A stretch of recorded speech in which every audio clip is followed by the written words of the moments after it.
Hello मेरे class 12th के प्यारे प्यारे बच्चों। तो अभी हम इंपॉर्टेंट पॉइंट सभी चैप्टर के देख रहे हैं, एक पूरी एक सीरीज चला रहे हैं।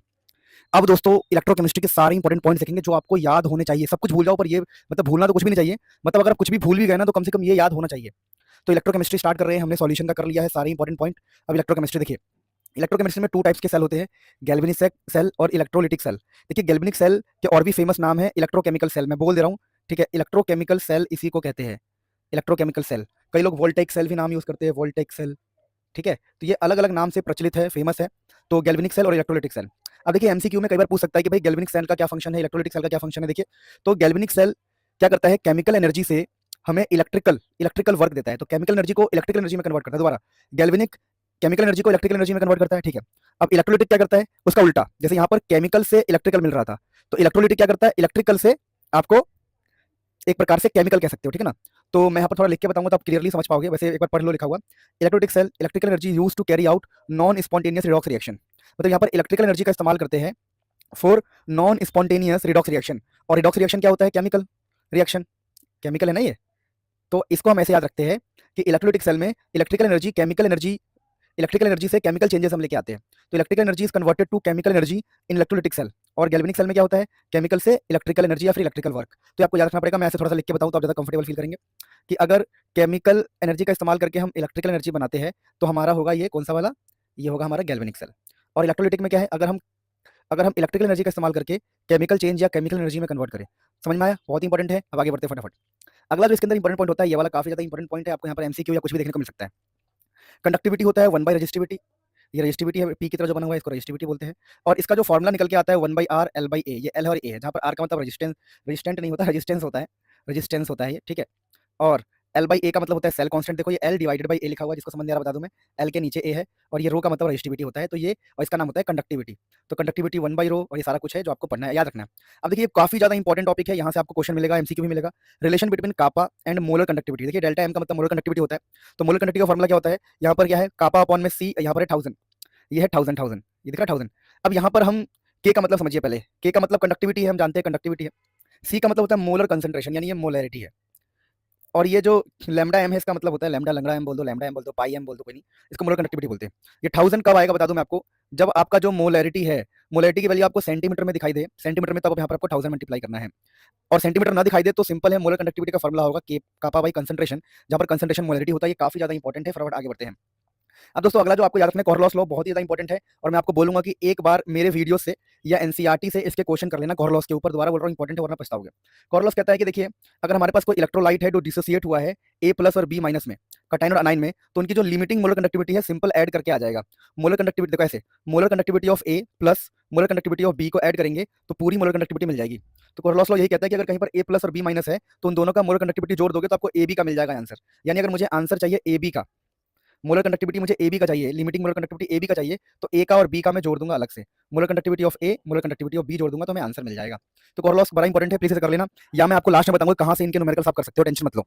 दोस्तों अगला जो चैप्टर में आपको ध्यान से समझना होता है, डिग्री ऑफ डिसोसिएशन, काफी इंपॉर्टेंट है, बच्चे इसको मिस कर देते हैं, बच्चे इसे छोड़ के जाते हैं, पर एग्जाम में क्वेश्चन आता है। देखिए डिग्री ऑफ डिसोसिएशन निकालने के लिए आपको मोलर कंडक्टिविटी को इनफाइनाइट डाइल्यूशन वाले से, या इसी का नाम होता है लिमिटिंग मोलर कंडक्टिविटी से डिवाइड करना होता है। पढ़ लीजिए यहाँ पर इसका क्या मतलब है। देखिए पाई सीएम का मतलब होता है molar conductivity at the concentration C, यहाँ पर ये कंसंट्रेशन सी।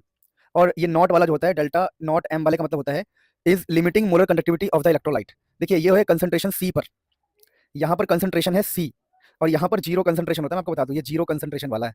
और जीरो कंसंट्रेशन या इसी को हम इनफाइनाइट डाइल्यूशन भी कहते हैं, ये बहुत ज्यादा इंपॉर्टेंट है, प्लीज इनफाइनाइट डाइल्यूशन भी हम इसी को कहते हैं। अब दोस्तों फटाफट चैप्टर में अगर हम आगे बढ़े तो आगे है, ये काफी इंपॉर्टेंट था, डिसोसिएशन कांस्टेंट, एमसीक्यू में इसके ऊपर पूछा जा सकता है, ठीक है ना। कई लोग अल्फा को इग्नोर कर देते हैं तो कांस्टेंट की वैल्यू हो जाती है सी अल्फा स्क्वायर। तो यहाँ पर इस के का मतलब डिसोसिएशन कांस्टेंट है, प्लीज याद रखना, ये कंडक्टिविटी नहीं है। तो डिसोसिएशन कांस्टेंट होता है सी अल्फा स्क्वायर, सी का मतलब है मोलर कंसंट्रेशन, और अल्फा का मतलब क्या होता है बता दूं मैं आपको, इसको हम डिग्री ऑफ डिसोसिएशन कहते हैं, degree of dissociation, degree of dissociation कहते हैं। अब दोस्तों आगे चैप्टर में बात करें तो ड्राई सेल पढ़ लेना भाई, ड्राई सेल एग्जाम में आता है और ये एनसीईआरटी का एक फेवरेट टॉपिक है, इसलिए मैंने यहाँ मेंशन किया है, प्लीज ड्राई सेल को पढ़ लेना। उसके बाद अब मरकरी सेल को प्लीज पढ़ लेना, मरकरी सेल भी एग्जाम में आता है, ठीक है। उसके बाद लेड स्टोरेज सेल को प्लीज पढ़ लेना। और इसके साथ साथ मैं एक्स्ट्रा आपको कुछ बता दूं, आप अगर सेल्स पढ़ ही रहे हैं तो प्लीज आप, मैं बता दूं इनके यूजेस, सेल के बारे में बता दूं हल्का सा, इनके यूजेस पढ़ लेना, इनका लाइफ कितना होता है, लाइफ कितना होता है सेल के यूजेस, लाइफ पढ़ लेना, इनके वोल्टेज के बारे में पढ़ लेना, ठीक है। और इन सभी के रिएक्शंस पढ़ लेना। जैसे एक हाइड्रोजन सेल पहले आता था एग्जाम में बहुत बार, हाइड्रोजन सेल के बारे में ही पढ़ लेना, ठीक है ना। हाइड्रोजन सेल के बारे में पढ़ लेना, मतलब कुल मिला के एनसीईआरटी में जितने भी सेल्स है उसके बारे में रट्टा मार लेना। देखो अब रिएक्शन में मैं क्या ही जादू करूंगा। हाँ फिर भी अगर आपको रिएक्शंस में प्रॉब्लम हो रही है तो मैंने अलग से इसकी ट्रिक बना रखी है, रिएक्शन की ट्रिक बना रखी है, लास्ट में बताऊंगा कौन सी वीडियो देखनी है। फिलहाल हम फटाफट टॉपिक को आगे बढ़ाते हैं। देखिए नर्स इक्वेशन के ऊपर न्यूमेरिकल तय है, पक्का है, लेकिन मैं आपको बता दूं बच्चे ये वाला नर्स इक्वेशन याद करके जाते हैं, ई सेल जो नीचे लिखा हुआ है, बच्चे ये वाला याद करके जाते हैं। लेकिन प्रॉब्लम पता है क्या, प्रॉब्लम ये है कि अगर पेपर आपको पता है सीबीएसई कितना खतरनाक पेपर बना रहा है, तो क्वेश्चन आपको इसके बेस पे दिया जा सकता है। जहां पर ये क्या है, देखिए यहाँ पर ई नॉट जो इसका रियल फॉर्मुला होता है माइनस का 2.303 RTNF लॉग यहाँ पर क्यूसी होता है। ठीक है, मैं आपको क्लियरली मैं एक बार लिख के दिखाता हूँ ताकि आप समझ पाओ। देखो आपको मेन ये वाला फॉर्मुला याद करके जाना है, एक बार मैं आपको लिख के दिखाऊंगा तो आप क्लियरली समझ पाएंगे। देखो ध्यान से, आपको ये वाला याद करके जाना है, E cell is equal to E naught minus, देखो पूरा ध्यान से देखो, 2.303 होता है RT/NF log QC। अब देखिए बच्चे एग्जाम में कौन सा याद करके जाते हैं, बच्चे कहते हैं कि सर ने हम भी यही याद करवाते हैं, लेकिन अब सीबीएसई ऐसे चीज पे आ गया कि भैया आप क्या करें, अब बच्चों को सब कुछ बताना पड़ेगा। हम ये याद करवाते हैं बच्चों को log QC, हम ये याद करवाते हैं क्योंकि हमने ये वाला जो होता है टेम्परेचर 298 केल्विन पे होता है, लेकिन अगर एग्जाम में उसने टेम्परेचर कुछ और दे दिया तो ये वाला फॉर्मुला याद करना पड़ेगा। कंक्लूजन क्या निकला, कंक्लूजन में आपको बता दूं कि देखिए भाई साहब आप सिंपल है, आप ये याद करके जाइए, ये भी याद करके जाइए, ई नॉट माइनस देखिए 2.303 RT/NF log QC। अब ये होता है एनी टेम्परेचर, किसी भी टेम्परेचर पे आप इसका इस्तेमाल कर सकते हैं। लेकिन जो आप ये देखो, ये सब पॉइंट आप लोगों को शायद पता नहीं होगा, बहुत सारे बच्चों को पता है तो बहुत अच्छी बात है, मैं क्लियरली मेंशन कर देता हूँ।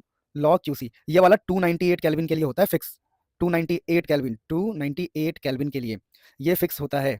अब देख लो भाई, अगर एग्जाम में 298 केल्विन नहीं दिया है तो आपको ये फॉर्मुला से सॉल्व करना पड़ेगा, इस फॉर्मुले से। तो सारे इंपॉर्टेंट पॉइंट्स को हम कवर करेंगे जो एनसीईआरटी में दिया है, टेंशन बिल्कुल मत लो, फटाफट आगे बढ़ते हैं। Relation between E cell and equilibrium constant, ये रिलेशन है ई नॉट सेल आपका और इक्विलिब्रियम कांस्टेंट के बीच में रिलेशन है, जो काफी ज्यादा इंपॉर्टेंट रिलेशन होता है। अब इसके अलावा हमारे पास इंपॉर्टेंट क्या, देखिए delta G not minus F E not, F का मतलब सबको पता होगा, जिन बच्चों देखो भैया आप रिवीजन करने आए हो और एफ का मतलब नहीं पता, 96500 कूलम। ठीक है, तो यहाँ पर ये डेल्टा जी नॉट इसका मतलब होता है standard gives free energy change. ठीक है, अब देखिए अब जैसा आप जानते हो सीबीएसई ने अपने लेवल को इंक्रीज करके 11th के साथ मिक्स करना स्टार्ट कर दिया है, इसलिए मैंने 11th का भी ये फॉर्मुला ले लिया है, delta G not standard gives free energy change 2.303 RT log KC, जहाँ आर का मतलब गैस कांस्टेंट होता है, आर होता है 8.314 और टी का मतलब टेम्परेचर log KC। अब देखिए corrosion metal is an electrochemical phenomena, ये याद कर लीजिए कि जो कोरिजन है कई बार एमसीक्यू में आ चुका है कि जो जंग लगना होता है, ये तो खत्म हो गया, हमारा ऊपर का टॉपिक हमारा खत्म हो गया। कोरिजन मतलब जंग लगना जो होता है इलेक्ट्रोकेमिकल फिनोमेना है, कई बार आ चुका है एमसीक्यू में। ठीक है, अगर आप बोलेंगे तो इन सभी चैप्टर के एमसीक्यू भी मैं आप लोगों के लिए बनाना स्टार्ट कर दूंगा। अब बताओ कि ये सीरीज आपको कैसा लग रहा है, मेरी मेहनत आप तक पहुंच पा रही है कि कौन से पॉइंट्स पे हमें ध्यान देना है, क्या पढ़ना है, फटाफट हम चीजों को रिवाइज कर पा रहे। देखो रिएक्शंस के लिए तो मैं कुछ नहीं कह सकता, रिएक्शंस तो आपको याद ही करना पड़ेगा, बस मैं आपको सुंदर से अच्छे से नोट्स दे चुका हूँ। जो मोस्ट इंपॉर्टेंट है, सबसे ज्यादा चांस होता है इसका लेड स्टोरेज सेल का, ठीक है, ड्राई सेल के चांसेस होते हैं, और मैंने आपको बताया हाइड्रोजन वाला, हाइड्रोजन फ्यूल सेल का, है ना। तो ये देखो हम बहुत अच्छे से चीजों को समझ रहे हैं। अब मैं आपके लिए क्या क्या प्लानिंग कर रहा हूँ मैं आपको बता देता हूँ। देखिए ये सीरीज कंटिन्यू होगी, ऑर्गेनिक के लिए भी सीरीज आएगी, और मुझे आपको कुछ वीडियोस बताने हैं जो भी मैं बताऊंगा, टेंशन मत लो। कुल मिला के कहानी क्या है, देखो भाई देखो सिंपल भाषा में समझा रहा हूँ, आपको मुझे सपोर्ट करना है ये बता के कि आपको ये सीरीज कैसा लग रहा है। आपको लाइक करना है, सब्सक्राइब करना है और मुझे सपोर्ट करना है प्लीज, मैं जी जान लगा रहा हूँ आपके लिए। और कैसा लग रहा है ये सीरीज आप मुझे बताओ कि फास्ट फास्ट सब कुछ आपको पता लग जा रहा है और कौन से पॉइंट्स पे आपको फोकस करना है ये भी मैं आपको बता रहा हूँ। अब हम कुछ काम की बातें करते हैं। काम की बातें क्या है कि कौन सी वीडियोस आप देखोगे जिससे आपको इजीली ये बैटरी वाले टॉपिक भी हो जाएंगे और इजीली आपके न्यूमेरिकल का टेंशन भी खत्म हो जाएगा, न्यूमेरिकल्स भी आपके खत्म हो जाएंगे। तो फटाफट उन वीडियोस के बारे में आपको बताता हूँ फटाफट। हेलो मेरे क्लास 12 केमिस्ट्री के प्यारे बच्चों, देखो अगर आप चाहते हो कि इलेक्ट्रोकेमिस्ट्री के आपके सारे जितने टाइप के न्यूमेरिकल्स आते हो पता लग जाए, तो आप इसको प्लीज फॉलो करना, लिंक इन डिस्क्रिप्शन दे दूंगा प्लेलिस्ट का। ठीक है, दूसरा बैटरीज के लिए अगर आपको पंगा नहीं पालना है तो ये, और तीसरा ये मैंने एनसीईआरटी का एक एक लाइन पढ़ के क्या क्या एमसीक्यू बन सकता है, कॉम्पिटेंसी बेस्ड क्वेश्चन बन सकते हैं, कॉम्पिटेंसी बेस्ड, उसका मटेरियल रेडी कर लिया है, मटेरियल रेडी कर लिया है। ज्यादा कुछ नहीं करना है, वीडियो पे मुझे चाहिए 5K लाइक्स। आप बोलोगे सर आप तो लाइक्स डिमांड करते हो, भाई आप खुद से नहीं करते ना, मैं इतनी मेहनत कर रहे हैं। मेरे पड़ोस में शादी है पर मैं शादी अटेंड नहीं कर रहा हूँ, मैं यहाँ पर वीडियोस बना रहा हूँ, जबकि वो मेरे बहुत अच्छे दोस्त हैं, उनकी शादी है तब भी मैं यहाँ पे लगा हुआ हूँ, समझ रहे हो। तो जब मैं इतना डेडिकेशन दिखा रहा हूँ तो क्या आप यार लाइक नहीं कर सकते, और आपको कमेंट करना है अलग अलग कमेंट, ये नहीं कि सब एक ही कमेंट को स्पैम कर रहे हैं, प्लीज ऐसा मत करना। तो अगर आप चाहते हो कि मैं कॉम्पिटेंसी बेस्ड बहुत कॉन्सेप्चुअल क्वेश्चन एनसीईआरटी रीड कर करके जो मैंने बनाया आपको दे दूं, तो प्लीज प्लीज प्लीज कमेंट करो, मुझे सपोर्ट करो, प्लीज सब्सक्राइब करो, आई नीड योर सपोर्ट। मिलते हैं नेक्स्ट में, आपका खूब भला हो।